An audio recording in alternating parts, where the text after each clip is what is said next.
For decades, every American president has faced the same quiet, almost trivial problem. Where do you host a really big state dinner? 200 guests fit inside the East Room. Anything more spills onto the South Lawn, into tents, onto wet grass, into logistical chaos that costs hundreds of thousands of dollars every single time. Now, Donald Trump says he has a solution. A permanent ballroom, massive, secure, built to end this problem once and for all. On paper, it sounds practical, even overdue. But here's the uncomfortable truth. Sometimes the most controversial political battles don't start with ideology. They start with architecture, with process, with who gets to decide and how fast, because this ballroom isn't just about parties. It's about power moving faster than oversight. It's about a system designed to slow presidents down, suddenly struggling to do so. If you care about how institutions actually change, stay with me. Because to understand why this project matters, we have to step back and ask a bigger question. How did a logistical fix turn into a constitutional level controversy? Let's be clear about what this fight is and what it is not. This is not a debate about whether the White House needs a larger event space. That problem is real. Every administration knows it. Every social secretary plans around it. The real question is how decisions are made when the stakes are symbolic, irreversible, and national. The White House is not just a residence. It is a civic monument. Every change to it carries meaning far beyond brick and mortar. That is why the system was designed to move slowly, to force debate, to require alternatives, to invite public scrutiny before demolition begins. What makes this project explosive is not the ballroom itself. It's the compression of time, the sequencing, demolition first, review later. Once foundations are poured, conversations about options become fiction. Process turns into ceremony. Oversight becomes confirmation. And when that happens, institutions reveal something uncomfortable about themselves. To see how we got here, we have to rewind. Back before loyalists, before lawsuits, before the East Wing disappeared, because the roots of this conflict are older and deeper than this presidency. For most of modern history, this problem was handled the same way, carefully, quietly, and often not at all. The National Park Service studied it. Architects sketched alternatives. Planners debated scale, sightlines, and symbolism. But every proposal ran into the same wall. No president wanted to be seen as the one who permanently altered the White House for convenience. The political upside was minimal. The risk was enormous. So the system did what it often does best. It postponed, it improvised, it rented tents. That wasn't inefficiency. It was restraint. Oversight bodies existed for a reason. To ask uncomfortable questions early, before ground was broken, before choices became irreversible. How big is too big? What problem are you really solving? Is this function rare or routine? Those questions slowed things down, and slowing down was the point until it wasn't. Because once a president decides speed matters more than consensus, the entire rhythm of governance changes. And that shift sets the stage for the first real rupture in this story. The rupture came quietly.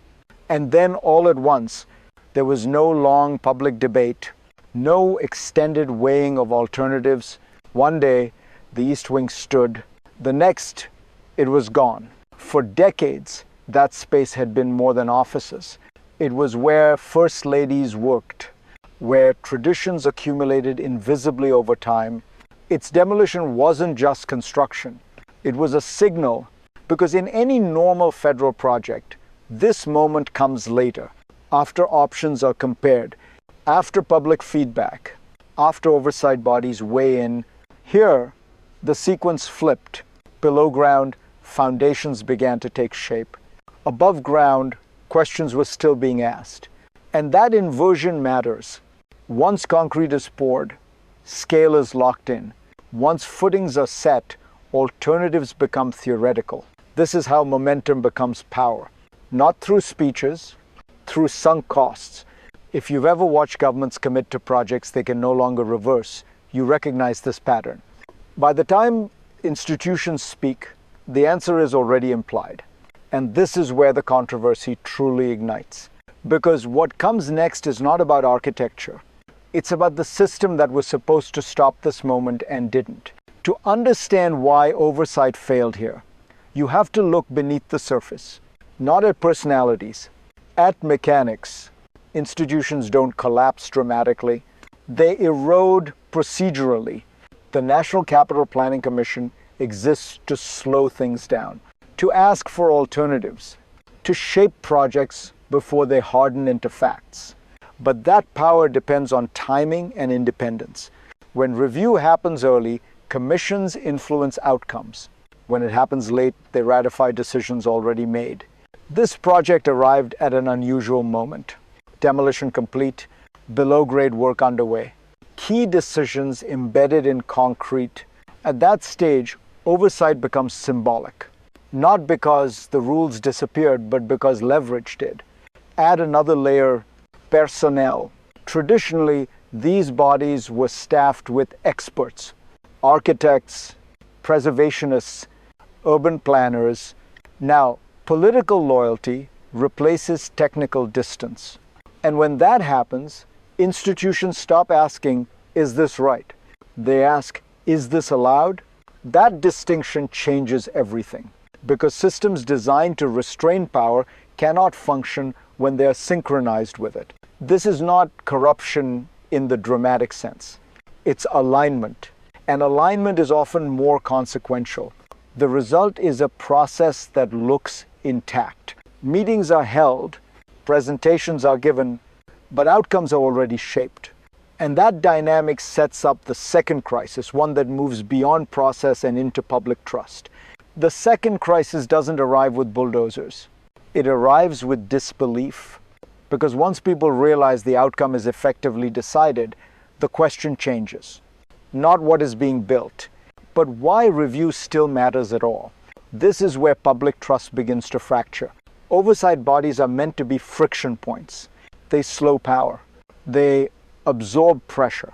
They improve outcomes through resistance. But when resistance disappears, speed looks suspicious. Efficiency starts to resemble dominance. Critics aren't just reacting to the ballroom's size. They're reacting to the message embedded in the process. That message is simple. If you move fast enough, procedure can be reduced to formality. If you build first, debate becomes theater. Lawsuits follow. Congressional inquiries emerge. Environmental and worker safety questions surface. Not because these actors suddenly notice the project, but because formal channels no longer feel credible. When institutions lose their capacity to persuade, people reach for courts, for investigations, for public pressure. That's the paradox.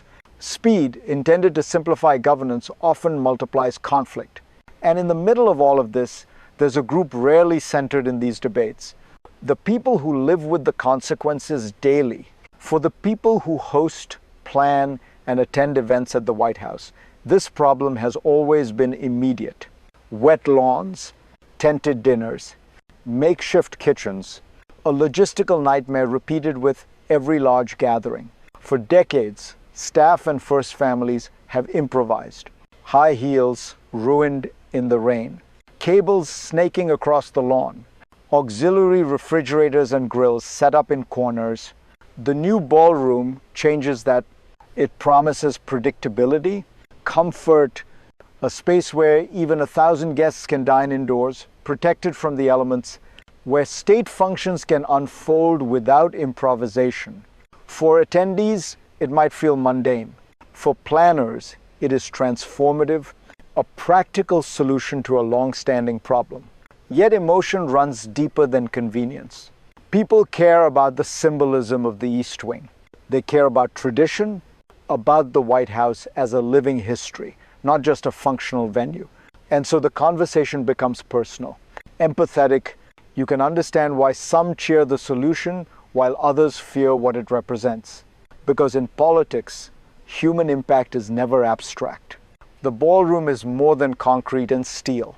It is a reflection of who decides, how fast, and with what regard for precedent. And as this ripple spreads, it doesn't stop at the South Lawn. It reaches across the globe. The ripple from the East Wing doesn't stay domestic.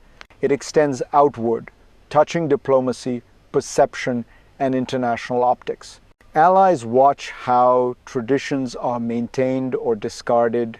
Foreign dignitaries experience the White House as a stage, not just a residence.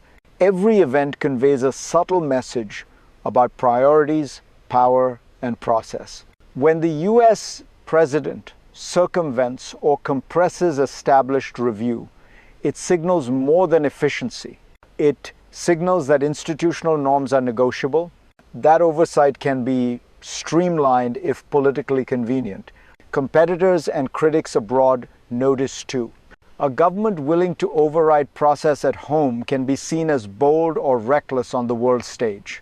Policy interpretation, trust, and bilateral expectations are subtly affected. Infrastructure changes, like a 90,000 square foot ballroom, also reshape the physical diplomacy of the White House. Security, access, and sightlines influence how events unfold, and these practical alterations carry symbolic weight, consciously or not.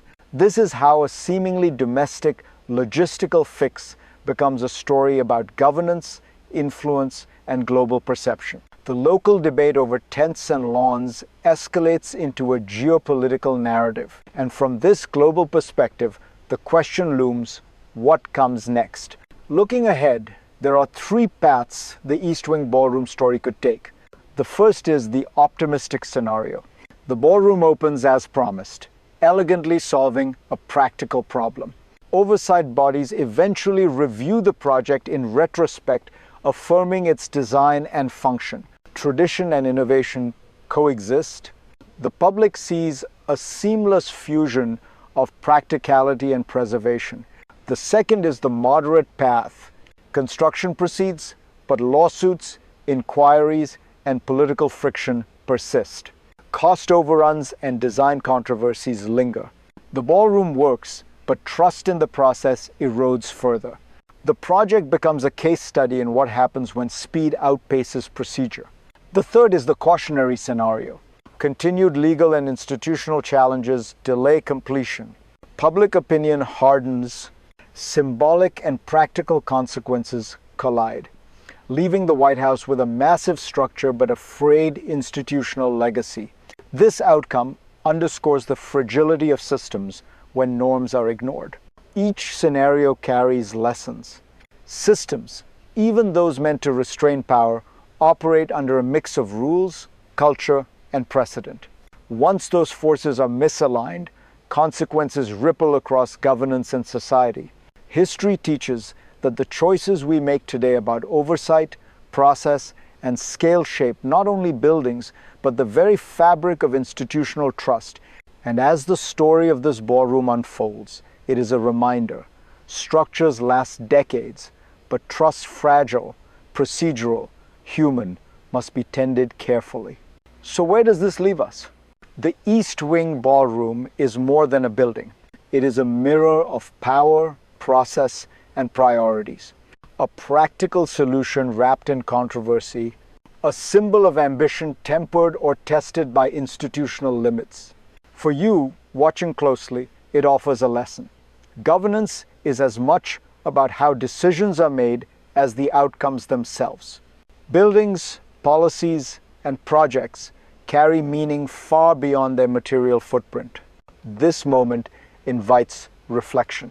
When speed overtakes scrutiny, when loyalty outweighs expertise, what gets preserved and what is lost matters for generations. And here is the CTA. Stay aware. Watch how institutions respond, how public and expert voices shape outcomes, and how seemingly domestic choices echo beyond borders. Because in politics, what looks like a ballroom is often a case study in power itself. The next chapter, whether for the White House or for governance at large, will depend on how these lessons are remembered, debated, and applied. Keep following closely. The story is far from over.